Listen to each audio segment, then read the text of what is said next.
इस छोटे से अल्प विराम के बाद आप सभी का पुनः अभिनंदन। हमारे साथ मौजूद है वो सतगुरु जो कहते हैं पूर्ण आशीर्वाद के साथ साथ दुनिया बदल देते हैं। जो हमारे भीतर एक खुशियों का संसार छिपा हुआ है, उन खुशियों को हमारे मुख तक लाने में सक्षम है वो। अभिनंदन एक बार पुनः उनका करेंगे। बहुत बहुत स्वागत सदगुरु ओशो श्री सिद्धार्थ औलिया जी महाराज का। गुरुदेव नमन है आपको, बहुत बहुत अभिनंदन। तो चलिए आज की बात करते हैं थोड़े से आज के कॉन्टेक्स्ट की, क्योंकि कलयुग में रहते हैं। आज हम में से ऐसे गुरुदेव बहुत सारे लोग हैं जो कहते हैं कि ध्यान, साधना, संतों की शरण में जाना। सबसे पहले यदि हमारा परिवार खुश है, हम लोग अपने पैरों पर खड़े हैं, दो पैसे हैं, तो हम इस विषय में सोचेंगे। एक गरीब शख्स ध्यान, साधना इस विषय में नहीं सोच पाता है। क्या सचमुच पैसे से साधना का कहीं संबंध है? पहली बात तो मैं ये बताऊं कि ऐसा कभी नहीं था कि कभी सतयुग था, कभी त्रेता था, कभी द्वापर था और अब कलयुग है।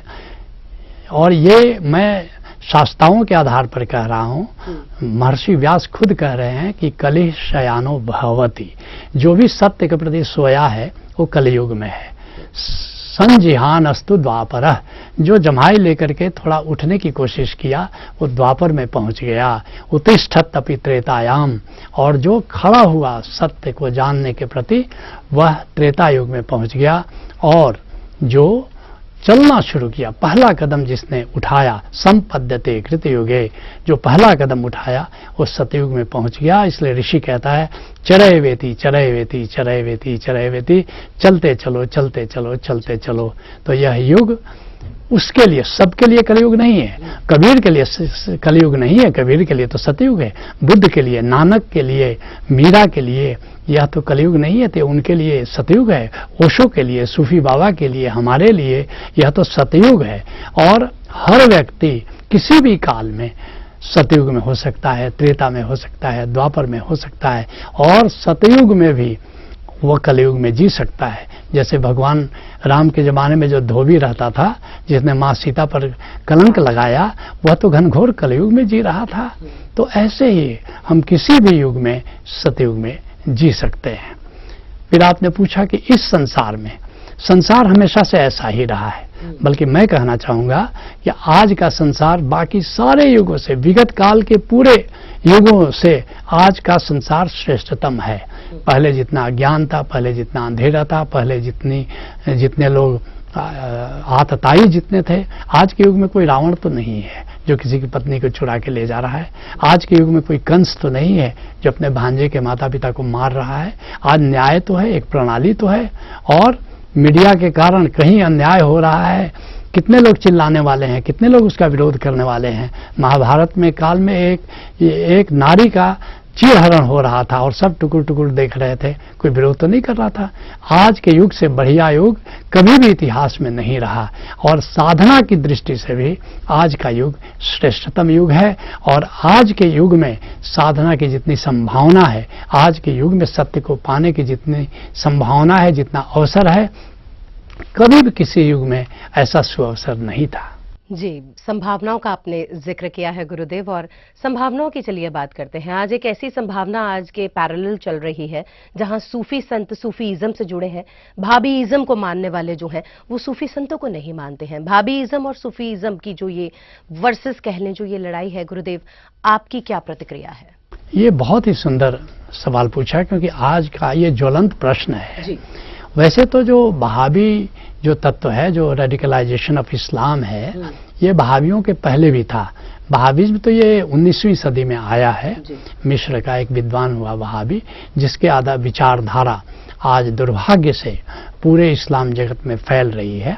लेकिन ये जो कट्टरता थी हजरत मोहम्मद साहब के बाद ही शुरू हो गई थी। और जो विद्वान थे, जिन्होंने जाना नहीं, जिन्होंने माना, उन्होंने कुरान की, स्क्रिप्चर्स की, हदीस की अपने ढंग से व्याख्या करनी शुरू कर दी। जैसे मैं आपको उदाहरण के लिए बताऊं, कितना अर्थ से अनर्थ हुआ। अगर आप कुरान पढ़ें, कुरान का सिर्फ अनुवाद पढ़ें तो कहीं कोई दिक्कत नहीं है। लेकिन मौलवियों ने, मुल्लाओं ने इसकी जो व्याख्या कर दी, वहीं से अनर्थ शुरू हुआ। जैसे मैं आपको बताऊं, कुरान में सबसे पवित्र कलमा माना जाता है ला इलाहा इल्लल्लाह मुहम्मदुर रसूलुल्लाह। अब देखिए, सूफियों ने, जो जानकार थे, जिन्होंने परमात्मा को जाना, उन्होंने क्या व्याख्या की, वे क्या व्याख्या कर सकते हैं? दादू साहब कहते हैं सबे सयाने एक मत, सबकी एक ही जात, और जिन पहुंचे तिन कह गए सबकी एक ही बात। मोहम्मद साहब की बात और कृष्ण की बात में और जीसस की बात में, बुद्ध की बात में कहीं कोई अंतर नहीं है, लेकिन इनको मानने वालों की बातों में बड़ा अंतर है। जैसे उदाहरण के लिए मैं आपको बताऊं, सूफी कैसे व्याख्या करेंगे? ला इलाह इल्लल्लाह, ला नहीं है, इलाह प्राणी, इल भिन्न और अल्लाह परमात्मा, अर्थात प्राणी परमात्मा से भिन्न नहीं है। क्यों ऐसी व्याख्या करेंगे? जो मोहम्मद साहब की मुख्य देशना जो है वो तौहीद की है, जिसको हम अद्वैत कहते हैं। कहते हैं मोहम्मद साहब जर्रे जर्रे में खुदा है, कण कण में परमात्मा है। तो हमसे सूफी बाबा ने ही पहली बार ये सवाल पूछा था कि पाक कलमा का क्या अर्थ है। मैंने कहा मैंने तो पढ़ा है कि नहीं है पूज्य कोई परमात्मा के सिवा। तो सूफी बाबा ने कहा कि चलो तुमने जो पढ़ा है मैं थोड़ी देर के लिए मान लेता हूं। तो एक बात तो साफ है कि परमात्मा के अतिरिक्त भी कुछ है जो कि पूज्य नहीं है, तो हमें यही बता दो कि परमात्मा के अतिरिक्त क्या है। मैंने कहा ये तो बहुत ही चक्कर डालने वाला आपका सवाल है, परमात्मा के अतिरिक्त तो कुछ भी नहीं है, सब परमात्मा है, ऐसा मोहम्मद साहब ही कह रहे हैं। तो बोले कि फिर जब परमात्मा के अतिरिक्त कुछ भी नहीं है तो उसको दो खंडों में कैसे बांट सकते हो? ये परमात्मा इसको पूजो, ये परमात्मा नहीं है इसको नहीं पूजो, अर्थात ये व्याख्या तो ठीक नहीं है। तो सही व्याख्या क्या है? मैंने कहा आप ही बता दीजिए। कहा कि ये तौहीद की व्याख्या है कि नहीं है प्राणी परमात्मा से भिन्न, इलाह का अर्थ पूज्य नहीं है, बल्कि वो पहले जीवों के जो आकार थे उनकी लोग पूजा करते थे, इसलिए इलाह का अर्थ कहीं कहीं वो लोग पूज्य लगाते हैं। असली अर्थ है नहीं है प्राणी परमात्मा से भिन्न। अब मोहम्मद साहब कह रहे हैं कि सब गोविंद है, सब खुदा है, जर्रे जर्रे में खुदा है, और उसको अब वहाबी क्या कह रहे हैं कि केवल परमात्मा की पूजा करो, केवल परमात्मा के सामने सजदा करो। और आपको जानकर आश्चर्य होगा कि जो हज करने वहां जाते हैं उनको मोहम्मद साहब के जहां मज़ार है वहां भी सजदा करने की अनुमति नहीं है। अली साहब का जहां मज़ार है वहां पीठ करवाते हैं कि पीठ करो। वो मोहम्मद साहब की मज़ार पर चादर नहीं चढ़ा सकते, सजदा नहीं कर सकते, सर नहीं झुका सकते हैं, अली साहब की मज़ार पर सर नहीं झुका सकते हैं, और हम रिस्पेक्ट देते हैं। लेकिन वहाबिज्म में किसी को सम्मानित करना पूजा समझा जा रहा है। और इस तरह से उन्होंने क्या किया कि जितने भी सूफी थे उन सबको मार डाला, और इराक में और सीरिया में ये सूफियों का गढ़ था, वहाँ सारे सूफियों का इन्होंने सफाया कर दिया। चलो मैं थोड़ी देर के लिए इनकी फिलॉसफी को मान लेता हूँ। पहली बात, क्या उस खुदा को तुम जानते हो? कि उसको तो सूफी जानते हैं, तुम तो जानते नहीं। तुम्हारा खुदा तो मान्यता का खुदा है, और उसकी तुम व्याख्या कर रहे हो कि जो हमारी बात को नहीं मानते हैं उनको जीवित रहने का कोई अधिकार नहीं है। या तो वे बहावी बनकर के जिए या वे मरने के लिए तैयार हों। जो मोहम्मद साहब जिन्होंने इश्क का पैगाम दिया, मोहब्बत का पैगाम दिया, देखो उनके पीछे चलने वालों ने और खास करके इन वहाबियों ने कितना अनर्थ किया कि उसी को उन्होंने नफरत का पैगाम में उसकी व्याख्या कर दी। तो निश्चित रूप से आज जो वहाबिज्म है, दुर्भाग्य से सऊदी अरब उसका पैटर्न है, और सऊदी अरब को पैट्रनाइज करने वाले देश अमेरिका, इंग्लैंड, ये लोग पैट्रनाइज कर रहे हैं और इनको फल भुगतना पड़ रहा है। जो 9/11 को जो WTO का जो भवन गिराया गया उसमें 15 लोगों में 11 तो सऊदी अरबियन थे, 11 वहाबी थे। और दुर्भाग्य से आज पाकिस्तान में भी बड़ी तेजी से वहाबिज्म का फैलाव हो रहा है। पाकिस्तान सोचता है कि हम वहाबिज्म के फैलाव से टेररिस्ट पैदा करेंगे जो हिंदुस्तान से लड़ेंगे। वे ये नहीं जानते हैं कि एक बार वो वहाबी हो जाएंगे तो भस्मासुर की तरह उन्हें भी वो निकल जाएंगे, उन्हें भी वो जला देंगे। इस बात को समझ नहीं रहा है। ट्रंप नहीं समझ रहे हैं कि आज जो सऊदी अरब को पैट्रनाइज कर रहे हैं वो सऊदी अरब के वहाबीज अमेरिका में जाएंगे और वहां पर भेड़ियास्तान बनाएंगे, वहाबिस्तान वहां पर बनाएंगे, और ये जो पाप ये लोग कर रहे हैं उस पाप के लिए एक दिन उनको प्रायश्चित करना पड़ेगा। इसलिए बार बार मैं आगाह कर रहा हूं सबको, और अब तो एक मूवमेंट चल रहा है बैन वहाबिज्म, कि वहाबियों के खिलाफ अगर हम नहीं आज खड़े हो रहे हैं तो कल ये वहाबी जो सारी दुनिया में ये आतंकवाद फैलाने वाले हैं और पूरी दुनिया आतंकवाद के चपेट में आने वाली है। इसलिए हमें तय करना होगा कि जो सूफी हैं, जो प्रेम का और इश्क का पैगाम देते हैं, हजरत मोहम्मद का सच्चा पैगाम देते हैं, क्या हमको इनकी बात माननी है या हम वहाबियों के पैगाम को माने जो नफरत का पैगाम दे रहे हैं और सारी दुनिया में हिंसा का वातावरण पैदा कर रहे हैं। गला काटना किसी का, इनको तो ऐसे गाजर मूली काटने की तरह है।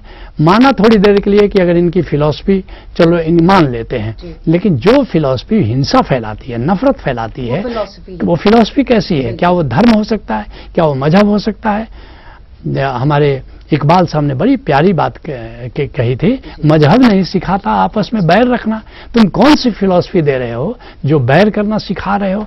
तो निश्चित ये जो वहाबियों का जो मेहनत है, इस मेहनत को हमें समझना होगा, इसकी चुनौती को समझना होगा और सबको मिलजुल करके वहाबियों के खिलाफ खड़ा होना होगा। ये तो थी हमारी ज्वलंत समस्या। गुरुदेव ने बहुत विस्तृत तरह से इसका वर्णन किया और गुरुदेव आज के युवा पीढ़ी के लिए कहीं ना कहीं मार्गदर्शन की निस्संदेह उन्हें आवश्यकता है, तो उनके लिए आप क्या कहना चाहेंगे? युवा पीढ़ी जो ट्रांस म्यूजिक में डूब रही है, युवा पीढ़ी जो आज बाल के स्टाइल्स में ज्यादा है, उनके बालों के कलरिंग की उन्हें टेंशन है, उनको ब्रांड में वो उलझे हैं, उनके अच्छी कारों में उलझे हैं, अच्छे आईफोन्स में उलझे हैं, कैसे वो इस ब्रांड से निकलकर अपनी बॉडी के ब्रांड, अपने आप को एक ब्रांड बनाने के बारे में सोचे? युवा पीढ़ी के लिए हमारे ओशो धारा में किशोर प्रज्ञा हमने कार्यक्रम का निर्माण किया है। पर वो वहां आए कैसे? उन्हें लाएगा कौन? कौन सी ऐसी टेक्निक है जिसकी वजह से वो आएंगे? बिल्कुल, इसीलिए युवा पीढ़ी को हम संदेश देने की कोशिश कर रहे हैं कि हमारे ऋषियों ने 4 प्रकार के पुरुषार्थ बताए हैं जो हर व्यक्ति यहाँ मनुष्य के रूप में पैदा हुआ है, ये 4 प्रकार के पुरुषार्थ करने के लिए। पहला है आर्थिक पुरुषार्थ, अर्थ, अर्थात यथेष्ट धन पैदा करना है अपने जीवन यापन के लिए। दूसरा है धर्म, अर्थात परोपकार, हम जो भी अर्थ पैदा करें कुछ हिस्सा, हमारे संतों ने कहा है 10% हिस्सा परमार्थ के लिए हम खर्चा करें। और तीसरा पुरुषार्थ है काम, अर्थात कि जो हमारी इच्छाएं हैं, जो हमारी कामनाएं हैं, जो हमारी जरूरतें हैं, हमारे परिवार की जो जरूरतें हैं, हमारे बच्चों की जरूरतें हैं, उनको हम पूरा करें। लेकिन चौथा पुरुषार्थ श्रेष्ठतम पुरुषार्थ है, हमारे ऋषियों ने उसको कहा है मोक्ष। और मोक्ष का मतलब है कि बिना किसी आलंबन के, बिना किसी उद्दीपन के, बिना किसी बाहर के आधार के हम कैसे स्वयं में तृप्त रहें, स्वयं में आनंदित रहें। स्वयं में आनंदित रहने की कला का नाम मोक्ष है। हमारे अभी कोटा में थे, वहाँ सत्संग था, बहुत से लोगों ने हमको सवाल पूछा कि यहाँ 1 लाख विद्यार्थी बाहर से हर साल आते हैं और प्रत्येक सप्ताह 2-3 लोग आत्महत्या कर लेते हैं।